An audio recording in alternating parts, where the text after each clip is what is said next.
Hello, everyone. Welcome back to Dream Speak English. I'm Sarah. And I'm Jack. Today we have a very special story to share. Sarah's grandma surprised her after 10 years. That's right, Jack. It's a heartwarming story about family, love, and unexpected reunions. And it's a great way to practice English listening and speaking with real emotions. Are you ready to hear the story? Ready. Let's begin. It was a normal day when I got a call from my mom. She said, "Sarah, Grandma is coming to visit after 10 years." Wow, that must have been a big surprise. How did you feel? I was so excited and a little nervous. I hadn't seen her in a long time. What did you do to prepare? I cleaned the house, cooked her favorite food, and bought flowers. I wanted everything to be perfect. When Grandma arrived, what happened? I opened the door and there she was, smiling and holding a big hug for me. That must have been emotional. Yes, I felt so happy and loved.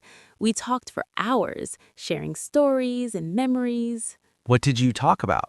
We talked about my childhood, her stories from the past, and all the things I missed. Did you practice your English with her? Yes, I told her about my English lessons and how I'm learning to speak better. That's wonderful. How did Grandma react? She was proud and encouraged me to keep practicing. She said, "Your English is very good, Sarah." What advice did she give you? She told me to speak every day, listen carefully, and never be afraid to make mistakes. That's great advice for all learners. Yes, and spending time with family helped me feel more confident and motivated. Let's practice some useful phrases from your story. Repeat after me. Grandma surprised me after 10 years. I was excited and nervous. We shared stories and memories. She encouraged me to practice English. I felt happy and loved. Now, let's practice a short conversation about surprises. I'll be Sarah and you be the listener.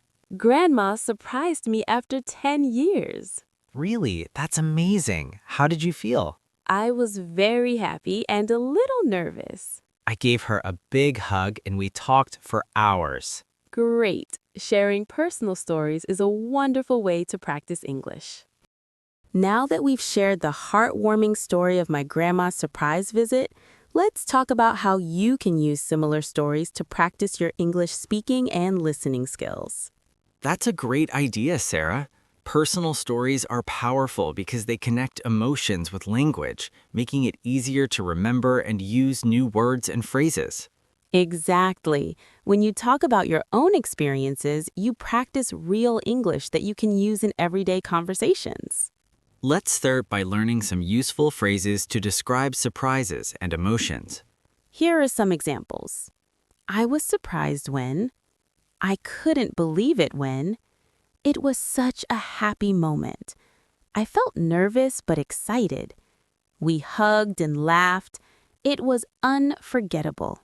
Let's practice these phrases together. Repeat after me. I was surprised when my grandma came to visit.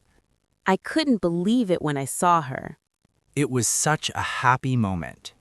I felt nervous but excited. We hugged and laughed. It was unforgettable. Great. Now, let's practice a conversation where you share a surprise with a friend. Hi, Sarah. Guess what happened to me last week? What? Tell me. My best friend surprised me with a birthday party. Wow, that sounds amazing. How did you feel? I was so happy and a little shocked. That's wonderful. Surprises like that are special. Notice how the conversation flows naturally with questions and answers about feelings and events.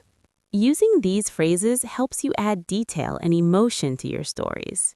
Another important skill is to use time expressions to tell when things happened.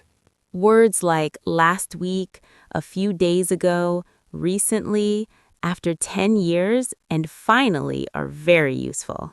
For example, my grandma visited me last week, or I hadn't seen her for 10 years.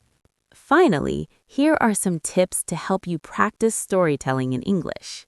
Tip 1. Start with simple sentences and build up details gradually. Tip 2. Use feelings and time expressions to make your story interesting. Tip 3. Practice telling your story out loud or record yourself. Tip 4. Share your story with friends or language partners. Tip 5. Don't worry about mistakes. Focus on communicating your ideas. Thank you for joining us today on Dream Speak English. If you enjoyed this lesson, please subscribe and like. Share it with friends who want to improve their English storytelling skills. Leave a comment telling us about a surprise or family story you want to share. Keep practicing, stay motivated, and see you in the next lesson. Bye for now. Bye.